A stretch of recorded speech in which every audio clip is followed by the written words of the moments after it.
Friends, today I'm grateful to the Reverend Michael Blair. Michael is United Church Executive Minister for Church Mission, and he joins me here today to talk about recent issues here in Canada and North America around anti-Black racism, in addition to anti-Asian racism, and in Canada, the long-standing anti-Indigenous racism that we've experienced in the churches and in our culture more generally.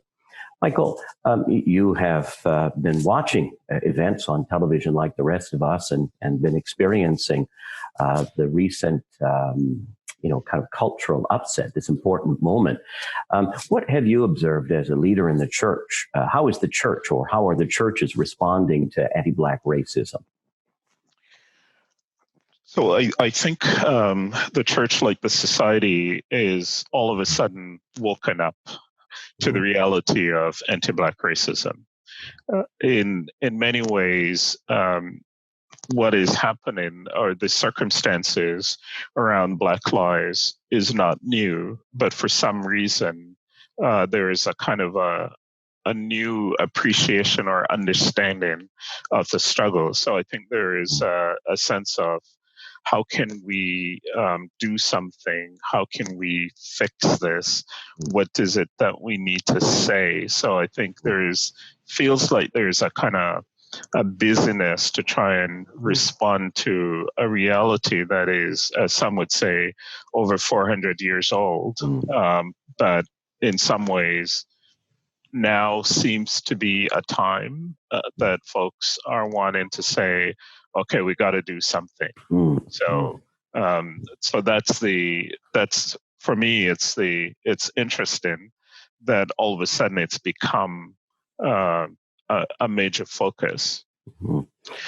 So I think there are a number of ways in which churches are trying to respond. One is there is a sense, which often happens when you have issues of discrimination, is that there is initially, I think, this place of kind of what I call white liberal guilt, that people are feeling guilty, like, how did we not know, or how could we?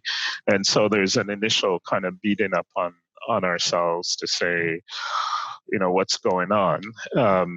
And I think there are folks who are now trying to find its way beyond that kind of liberal guilt to say, what can we practically do?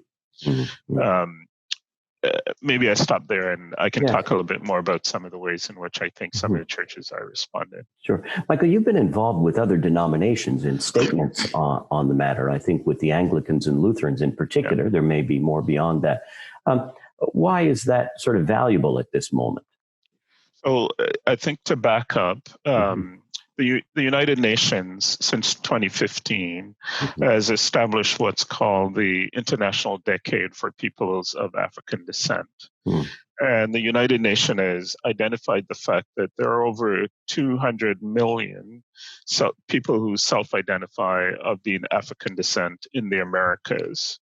And that among those 200 million folks in the Americas, there are systemic barriers and issues to their lives. And so the UN has declared this period of time to say we need to focus on what is going on in the lives, or for the lives, of people of African descent in the Americas. It is not insensitive to the reality of people of African descent beyond the Americas, but this particular focus is around the Americas. What that has done is that it's created, I think, a framework to begin to have some conversation. The UN has certainly been given strong leadership to it. One of the things that the UN keeps saying is that the voices of the religious communities is absent. And so through our relationship with the World Council of Churches, we've begun to engage with the UN instruments to begin to address some of the issues of the cause of people of African descent. You may or may not know that through this decade period, there is a UN rapporteur looking at anti-Black racism, and in fact has done 2 reports on anti-Black racism in Canada. So the UN Decade has given us a framework to begin some conversation among the churches. So initially, the United Church of Canada has been working with our full communion partner, the United Church of Christ in the US. And we have a joint staff team that has been working at identifying resources, finding ways to engage in the decade and to engage our communities of faith in that decade.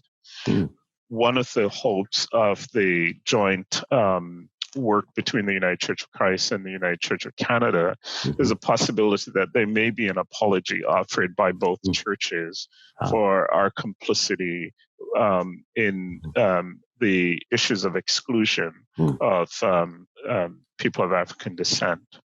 In doing that work, we recognized that we also needed to do it within the context of Canada and the U.S. The conversation in the U.S. is more rife than it is in the Canadian context.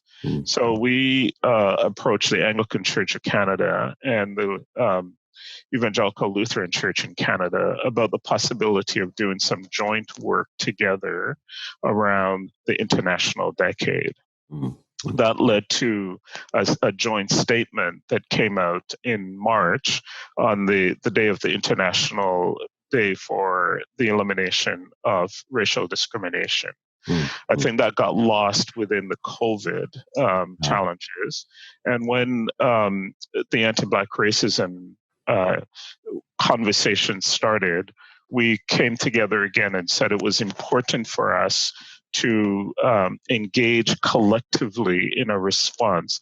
I don't think any one of us can do the heavy lifting and the work that needs to be done.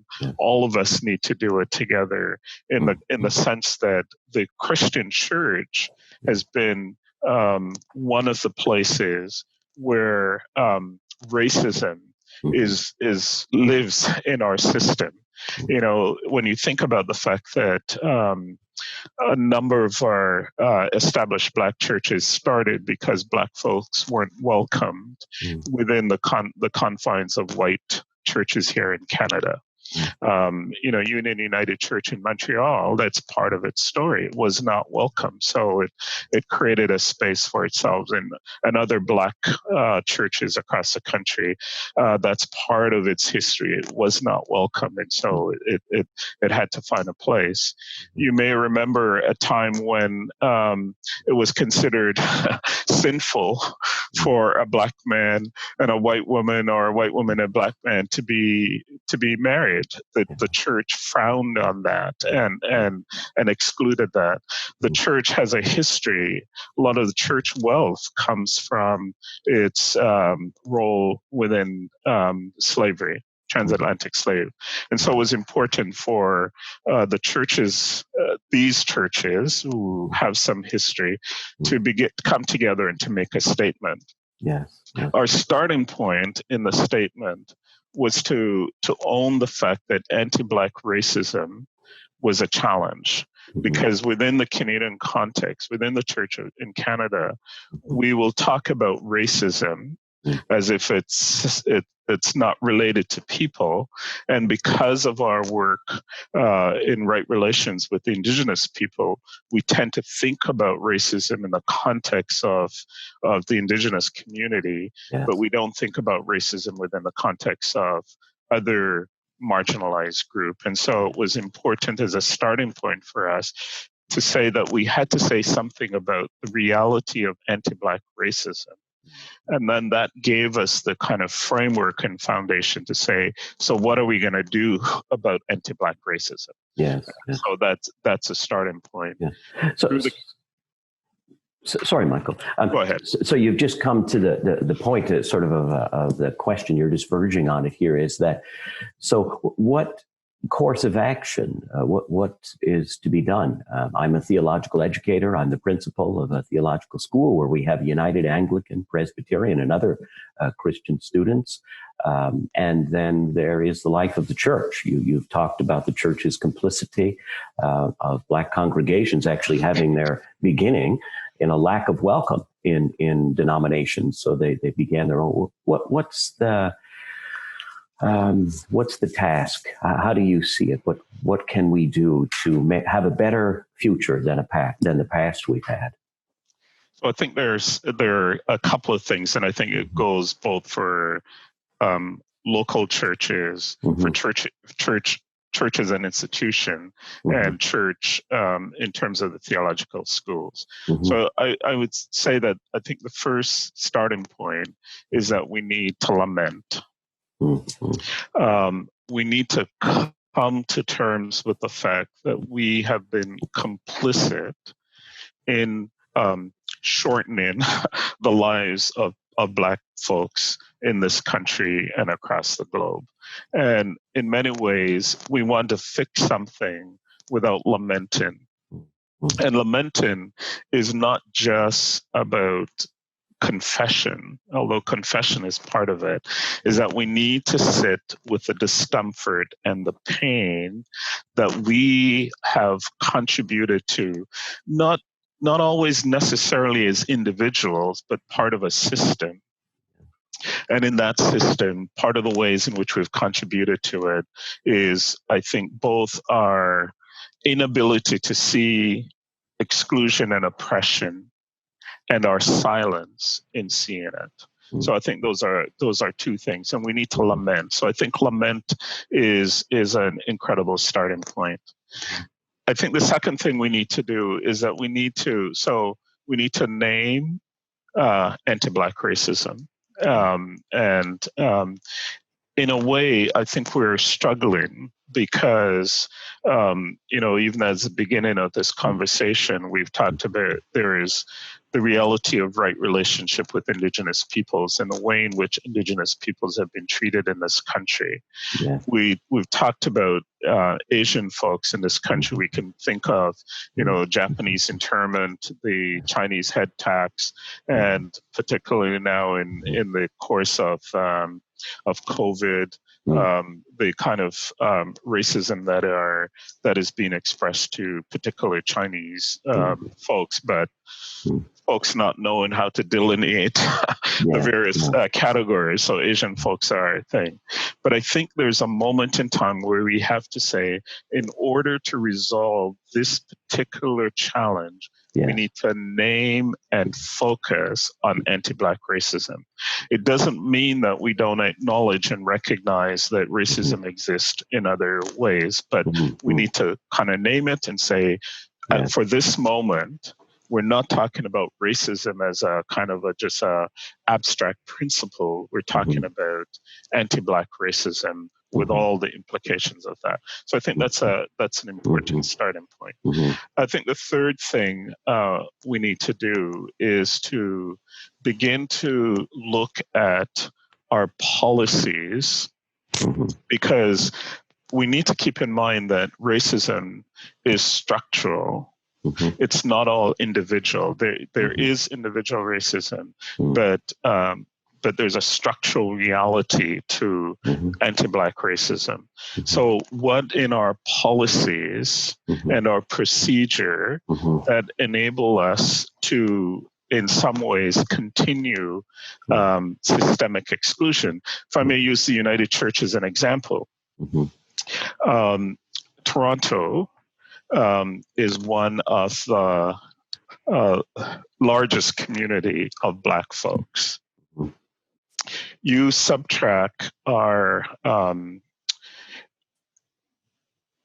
migrant church ministries. So we have a Ugandan, we have a Ghanaian, we have a couple of Zimbabwean groups. You subtract those groups, and if you take sort of the core, not the fringes of the GTA, but the core of Toronto, there are no Black ministers serving any congregations within the city of Toronto. You look at Montreal, and again, Union United is the only Black church that exists in Montreal. And you go across the country, that in pockets of areas where there is a large, significant population of Black folks, Yeah. Black folks don't see themselves in leadership in the life of the church. Mm-hmm. So it creates a problem where we don't have Black folks in the pews. Yes. Because they don't see themselves. So you look across most of the denominations, the Anglicans probably are a wee bit better in some sense, but you look across our churches and we don't see a model of Black folks in leadership that says to Black folks, there's a place for you in the church. Right? So, but it's our system of how we call ministers that creates that, right? So again, for me, part of it is how do we think missionally, right? So that the way in which we do church, we're not sensitive to who is in our community.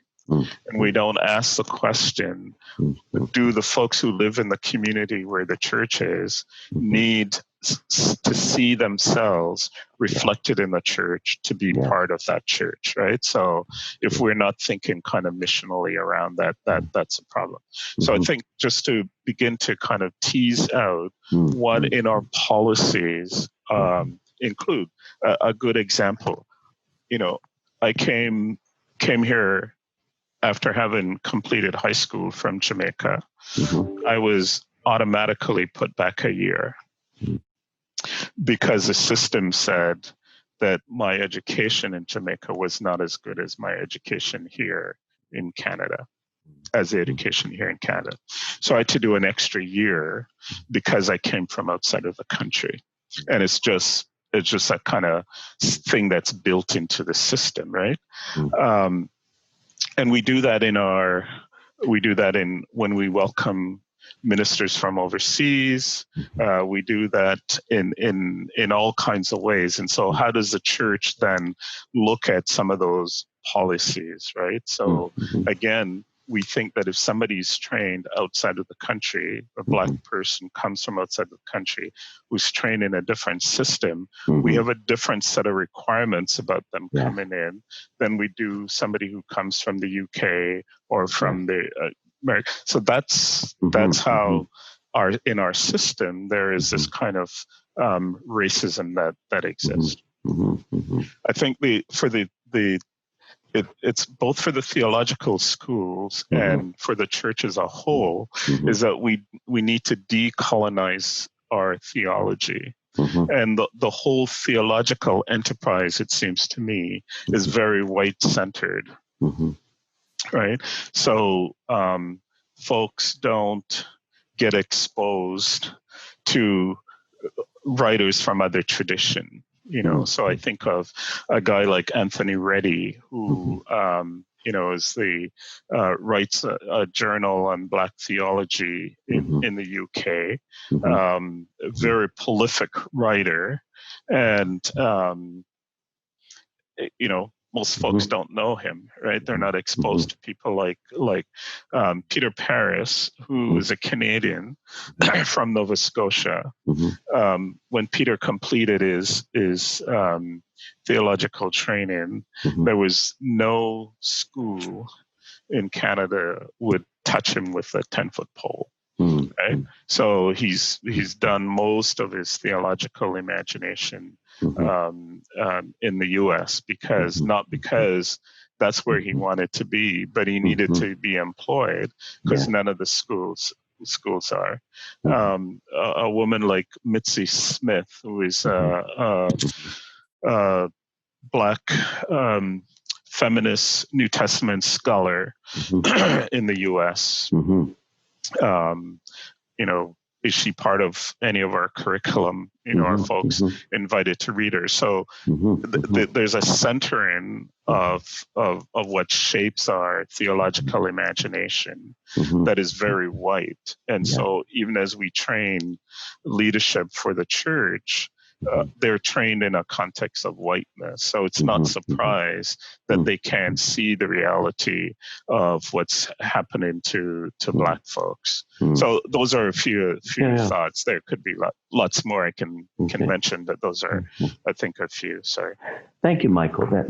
That's helpful. I mean, I know a number of us here at Vancouver School of Theology, given the kind of cultural moment, are reviewing course outlines, to check on some of these, precisely these questions along, what is the canon, the standard canon of theological reading, and who's writing it, and so that we're kind of more open to the moment, and that this is a helpful conversation. But to follow along that, you've mentioned already the notion of mission, and I'm wondering, as the theological schools and churches and denominations try to find resources, people. I'm thinking now of theology. What are the sort of theological touchstones that have been particularly helpful? You've mentioned post-colonial theology and mission, but are there others that you found particularly helpful in resourcing the church to be astute in its response to this cultural moment? Yeah, that's a good question. I think partly reading some of the Black writers, and one of the things that's important to think about is that there's no such thing as a Black community, right? They're Black communities. And so in some ways, the folks in the Caribbean are writing stuff.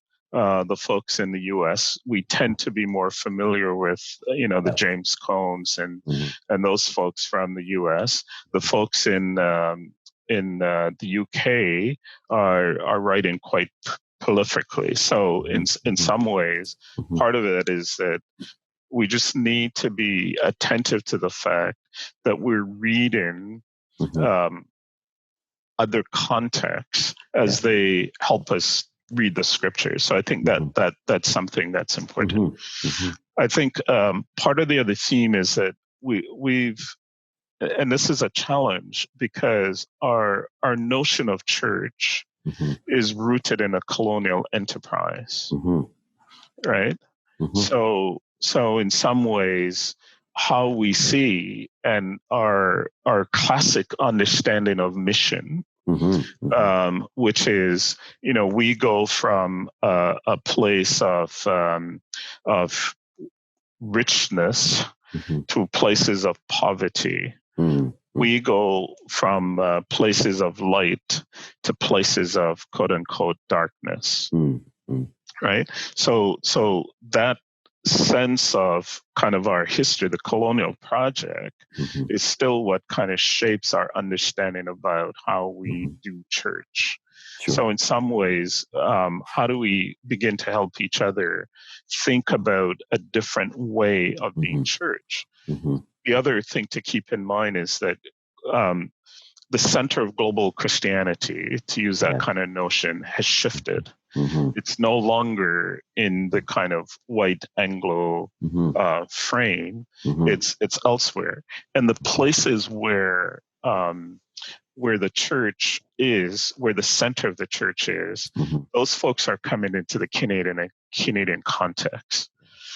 But we, to come back to something earlier said, we tend to see these folks as less than us. We don't value the kind of leadership skill, wisdom, experience, understanding that they bring, and so they're not seen, right?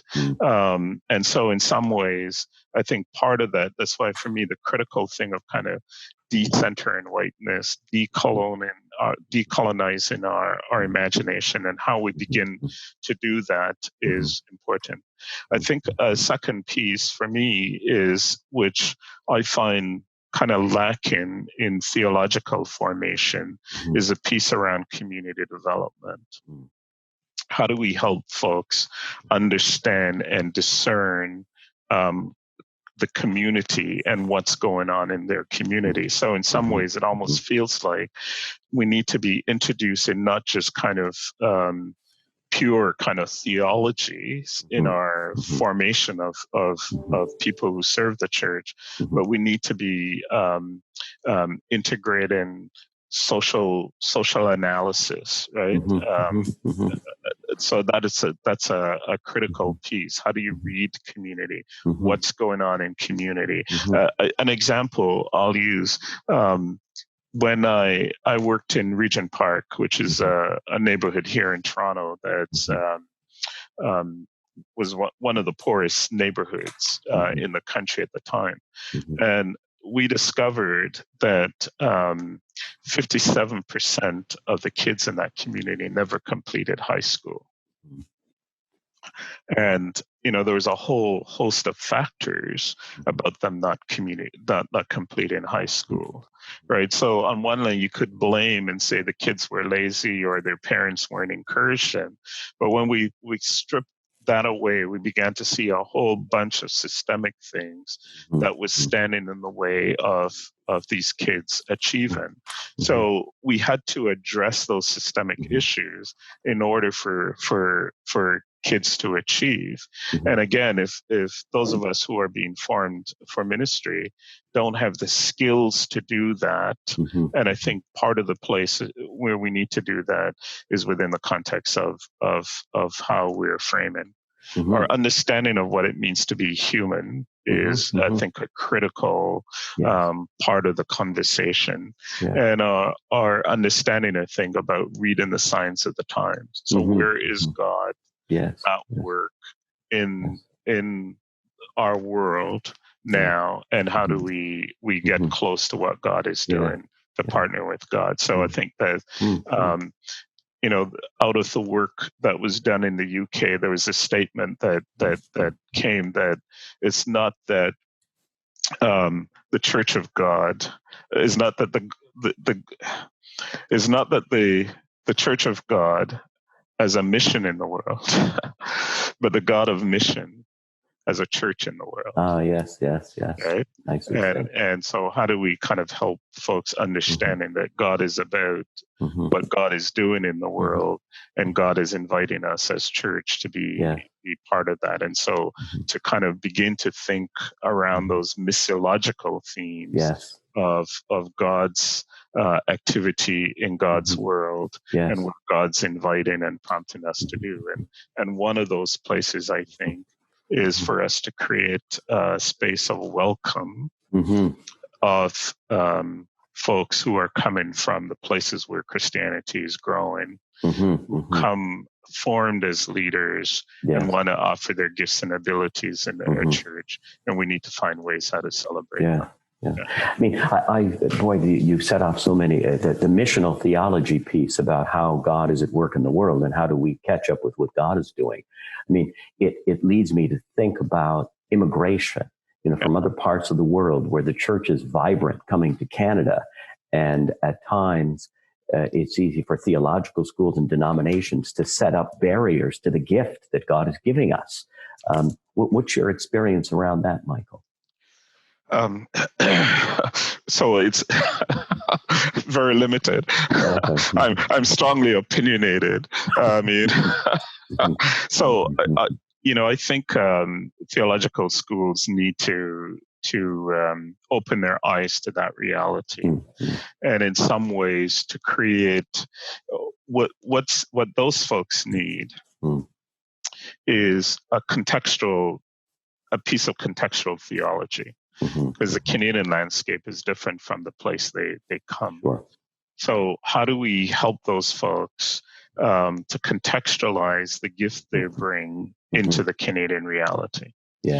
And that's a challenge, right? So rather than pushing them into a prescribed hoop that we think they must jump through, we need to think about how do we assess what it is that they bring. And how do we help them fit work into the context of the Canadian reality. And I think that's the important, for me, that's the important piece, right? So that we help them. Because partly folks need, I think, mentoring. Yes. As opposed to necessarily, I think, over time, you may be able to say, you need to do some work here, because that makes you more contextually relevant. Yes. Because it's a different kind of place. A funny story was that we've worked with some folks from Ghana, and in Ghana, as a minister in the Ghana Methodist Church, you're given, they still have manses. You're given a driver. You have a gardener. Blah blah blah. So we had this minister come from Ghana to serve in the Ghana Methodist Church here, and he arrived, wanted to know where his driver was and where his gardener was, right? And we had to tell him, you had to go get a license, right? Because he had no need to get a license where he had, right? So it's those it's funny, but it's those contextual pieces because they have an impetus and an understanding of ministry that we don't want to knock that out of them. We don't want to recolonize them. What we need to do is help them have a sense of the context and how they translate what the gifts they bring into the context they have. We have at Vancouver School of Theology about 10, maybe 12 now, students from Indonesia. And it's interesting that the underlying presumptions of a classroom about, that we have been habituated in the narrative of decline, right? Yeah. And so this comes out as the subtext of what we're talking about. And then, a student from elsewhere in the world where the church is vital kind of challenges this notion that the church is in decline. And it turns out that it's because maybe we're only counting certain people when we're thinking about decline and flourishing. And it's been very, that's decolonizing to have those kinds of narratives questioned. And so, I take your point about helping people understand the context without just being assimilated to it, so that we gatekeep the gift out of our experience. And part of it too is just, to come back to my point, in that we have ministers serving in communities that don't look like the community, right? And there's something about the gift of diversity, but there's also something to say that seeing somebody that looks like me, helps me understand that there's a place for me. I remember as a 13-year-old sitting in church. I grew up in the Anglican tradition. Remember as a 13-year-old sitting in the back of the church. The bishop arrived for confirmation, and I don't know. Bishops have been around, but at that particular moment, seeing the bishop all dressed up, I remember saying to myself, one day that's me, right? Now it's in Jamaica and, everybody looks like me, but in some ways seeing somebody at a moment when I was conscious, seeing somebody who looked like me gave me the sense to say, I could be. Another quick story. When I first came to Canada, I was part of a particular denomination. And when I was finished, I went to Ontario Bible College and I did a bachelor in theology. And when I was finished that, and then I went on to University of Waterloo and did a BA in psychology. And when I was finished, and my eyes weren't quite as open as I had thought. I remember going to the leadership of the church and saying, I've completed my studies. I'm looking for opportunities to serve in this church. And I was told there was no place in the church for me because I was Black. And that was the first two things happened for me. Initially, there was this sense of the penny dropped, and I realized that in all my years of being part of the church, I hadn't seen anybody in leadership that looked like me. Right? I hung in there because I'd seen somebody in the past who looked like me and knew that I could be, and so that kept. But then I realized, yeah, and to date, in this particular denomination, there's only one white minister. The other interesting thing was this minister who told me that pastored a congregation that was 99.9% Black. He was a white guy, pastored a congregation. And in the back of my mind was, so in all these years that you have pastored this particular congregation, what have you said to the young people in that congregation about God's call in their lives and the possibility of them serving in ministry, right? So again, it's those kinds of stuff. We send a loud message when we aren't able to think about who is in leadership and how those people in leadership inspires others to hear and respond to the call. So if I didn't have that experience of seeing somebody who looked like me in significant leadership, I may not be in the church today, right? Yeah. So we can't diminish that, and so because we're not necessarily creating those people, then when these people come to us, we need to honor and respect that it's a gift that God hasn't given up on us. God still sending us gifts of people who can assist in our leadership. So that's the other thing. And to come back to the theological schools, when I think about most of the theological schools in this country, there are very few of them, if any, that have a Black faculty member full time. Right? So again, what do we communicate when I come to a theological institution and I don't see anybody that looks like me offering leadership in that context? And when I look at the curriculum, when I look at what I'm invited to read, I don't see anybody who reflects me in those. And then I have to negotiate with a faculty member for me to add somebody that I think I should be reading and reflecting on. So I think that's the work of the church in today. It's not to wring its hands, is to say, okay, we have not been attentive. So now we need to be attentive, and it has to be practical. It can't be just a matter of statements. It has to be more practical. To receive the diversity that God actually is giving us. As gift. Well, Michael, I'm very grateful for your time today. I would like to talk further and further, but this has been really helpful because you have talked about things in a way that's practical, with stories, helped us to sort of think through what's really meaningful. I still remember in a church where I was a minister when we ordained our first Korean elder. Korean people in the congregation at the doors shook my hand, and 2 or 3 said, "I finally feel like I belong today."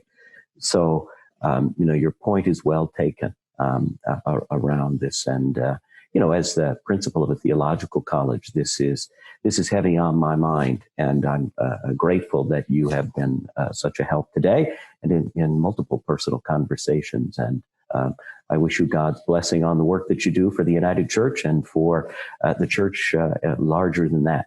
God bless. Thanks, Richard.